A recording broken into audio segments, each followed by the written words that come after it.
அஸ்ஸலாமு அலைக்கும் சுவை விரும்பிகள். வல்லாரைக்கீரை பொடி செய்ய போறோம். என்னோட சேனல இதுவரைக்கும் சப்ஸ்கிரைப் பண்ணாதவங்க மறக்காம சப்ஸ்கிரைப் பண்ணுங்க.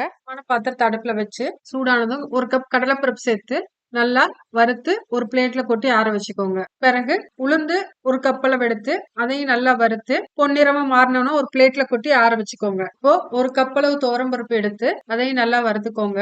இதோட உங்க காரத்துக்கு ஏற்ப காஞ்ச மிளகா சேர்த்து அதையும் நல்லா வறுத்துட்டு இந்த எல்லாத்தையும் ஒரு பிளேட்ல மாத்தி ஆற வச்சுக்கோங்க. கடைசியா வெள்ளை எள்ளு 2 டேபிள் ஸ்பூன் அளவு சேர்த்து உங்களுக்கு தேவையான அளவு உப்பு சேர்த்து அதையும் நல்லா பொன்னிறமா வறுத்து எல்லாத்தையும் ஒரு பிளேட்ல மாத்தி ஆற வச்சுக்கோங்க. வல்லாரைக்கீரை கழுவி சுத்தம் பண்ணி ஒரு டவல்ல போட்டு நல்லா தொடச்சிட்டு ஃபேன் காத்துல ஆற வச்சுட்டு அதோட ஈரப்பதம் போனதும் ஒரு வாணலி அடுப்புல வச்சு இதையும் நல்லா வதக்கி எடுத்துக்கோங்க.